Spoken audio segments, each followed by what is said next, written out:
Hi. Today we will explain the storyline of the movie Desperate Waters, which was released in 2019. Okay, let's get straight to the story. A man named James Rosen has just become a single parent after his wife, Sophie, passed away.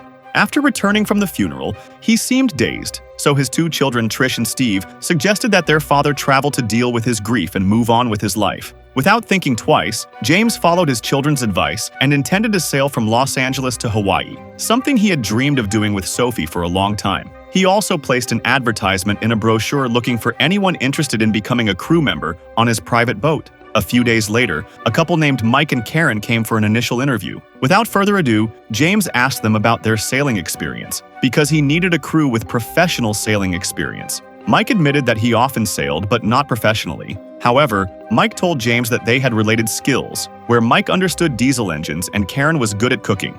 Even though he didn't have core sailing skills, Mike was sure their skills would come in handy later. He deliberately lied about his experience because he really wanted to sail. James intended to turn them down, but Mike and Karen kept persuading and convincing James that they could definitely be a useful crew. James still did not give his permission immediately, but asked for 24 hours to think about it. He invited them to meet again at the pier tomorrow afternoon. The next day, Mike and Karen came to the pier to look at James's boat, Letitia, and James explained what they had to prepare before sailing the next day. Karen really liked the design of James's boat. Before leaving, she expressed her condolences for Sophie and thanked James. Long story short, they left at the appointed time, where James, Karen, and Mike worked together to tidy up the boat and organize their supplies. Karen found a jar full of rat poison in the storage cupboard, and James said it would come in handy at some point. He also showed them 2 uniforms that would keep them warm in case of inclement weather.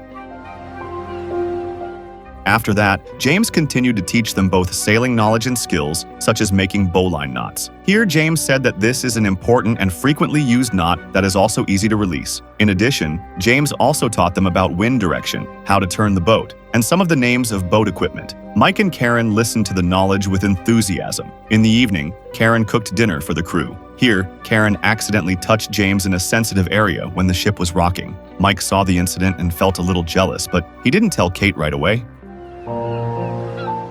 The next day, Karen and Mike got used to the activities on the ship and tried to have fun. They invited James to swim, but James just watched them and kept watch on the ship.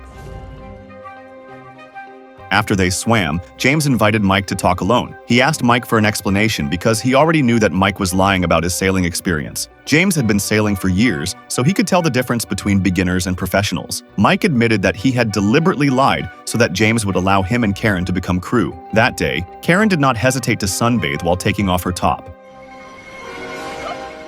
Mike scolded Karen for being too bold, but Karen tried to calm him down by saying that James was a doctor. He must be used to seeing that. Besides, Karen said James was too old for her and more like her father. But Karen's seductive gestures reflected the opposite. Mike was annoyed that Karen couldn't be told. He then went down to the deck and calmed himself down. The next day, James taught Mike and Karen to fish with tools assembled from rope, string, and wood. James was surprised that Mike suddenly pulled out a knife and offered an alternative technique, but of course it was useless, so James asked Mike to put the knife away. James finally made a simple fishing rod from a hook knot and taught it to Karen. Here, Karen seems to be deliberately teasing James so that Mike can't take it anymore. He bluffs Karen until she is startled. Then, Mike uses the finished hook to learn to fish, but he accidentally elbows James in the stomach and makes him fall when pulling on the fishing line. Karen suspects he did it on purpose and becomes very upset. At dinner, Karen and Mike discuss the incident again. Mike still insisted that he didn't do it on purpose, while Karen remained convinced that Mike did it on purpose because he was jealous. On the other hand, James asked them both not to make a fuss about it and to consider it a natural accident on the cruise. He also diverted the situation by teaching the most ancient rope knot technique, the dragon's knot. While teaching, James also told the history of the knot, which Mike had time to debate the truth of the historical fact. Although James corrected him carefully, Mike seemed a little offended. The next morning, James saw Mike carelessly putting his knife on the table. James felt threatened and intended to take the knife before anything happened. Suddenly, Mike came out of the room and thought James was interested in the knife. He then told James to take the knife with a little force. However, James did not mean to and asked Mike to stop intimidating him. When the sun was setting and Mike was sleeping, James crept into Mike's room to take the knife, but not long after, Karen came in and caught him. James suddenly panicked and put the knife down quietly before Karen realized it. He dodged her while showing her the screwdriver he was carrying, saying that he just wanted to fix their bedroom door. Mike, who was annoyed that his sleep had been disturbed, yelled at James and told him to leave. In the middle of the night when Mike woke up to get a drink, James tried to apologize for the disturbance, but Mike seemed still upset and pushed James until he fell. Realizing Mike's true colors, James became even more apprehensive. That same night, someone wearing a raincoat that covered her face and rubber gloves took an axe and caught up with Mike. At the time, Mike was relaxing and smoking alone. Mike thought the person was James. However, he never expected that his life would be taken that night. The next morning, James was awakened by Karen's panicked scream. She said Mike was missing. She asked James to hurry and help her look for Mike. Not long after, James and Karen were shouting Mike's name into the water. They were worried that Mike had fallen or been accidentally hit by a wave. James then asked Karen when she last saw him and if they had argued. Karen, who was panicking, thought the question was very silly. James then rolled up the sail and hurriedly asked Karen to take over the steering. He also told Karen to send an emergency message via radio. However, after trying to call many times, no one had answered their message. Mike! Mike! Mike! While waiting, Karen is now trying to get the same information from James. She asked him when he last saw Mike. She also accused James of being the cause behind Mike's disappearance because they both often argued, and that could be a strong motive. James dodged the accusation because, in fact, it was Karen who triggered the argument between them because Mike was very jealous of seeing Karen flirting with James. Karen did not accept that reason and felt that James only wanted to take advantage of her kindness. James did not want to prolong the dispute and asked Karen to focus on looking for Mike, but until midday, they had not been able to find Mike. When preparing lunch, James saw a blood stain on the rubber glove commonly used for washing dishes. He was astonished, but only rinsed the blood stain. James went up and gave a slice of bread to Karen, who hadn't eaten all day.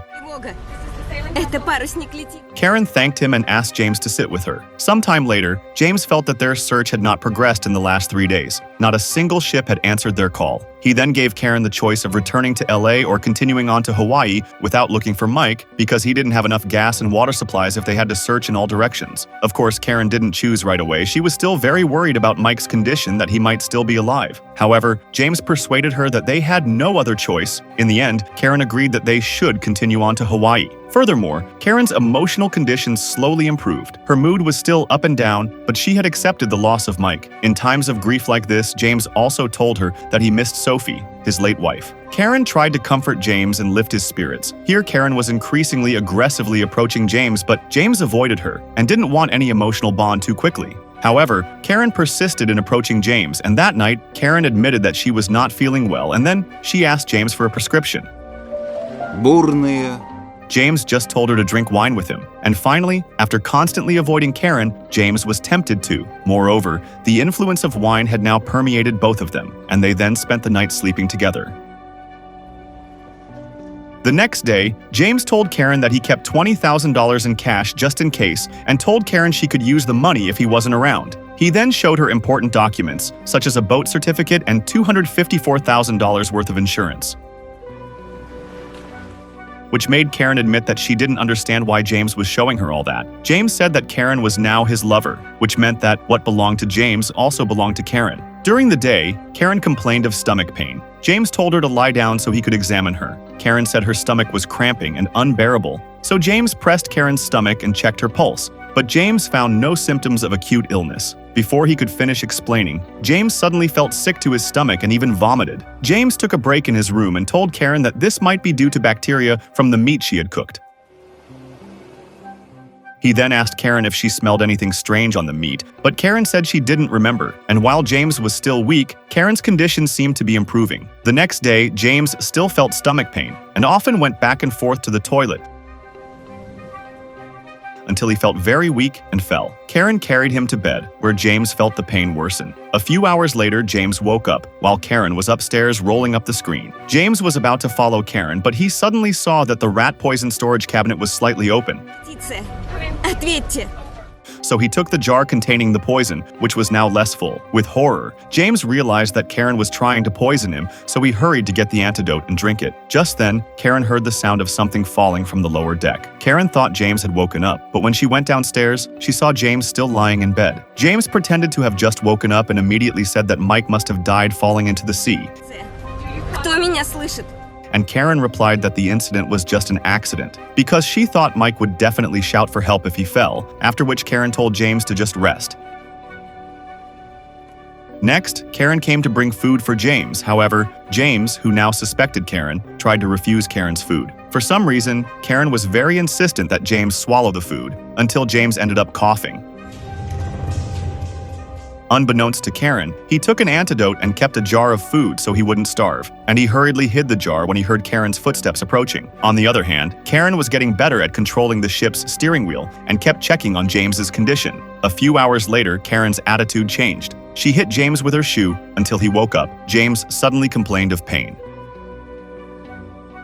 After that, Karen hit James again and told him to be quiet and listen. She confessed that she was the one who killed Mike. Karen then began to tell the story of her sad and violent life with her own family. She did not receive the love she deserved from her father. That's why she was attracted to a much older man like James. But her love was unrequited, and this made Karen very angry. James felt sympathy for Karen's unfortunate fate, but Karen didn't trust him and became more and more enraged. Karen finally dragged James upstairs and beat him senseless. James tried to fight back with all his might, but Karen was stronger. In the end, James went farthest out to sea, and Karen smiled with satisfaction at having gotten rid of James.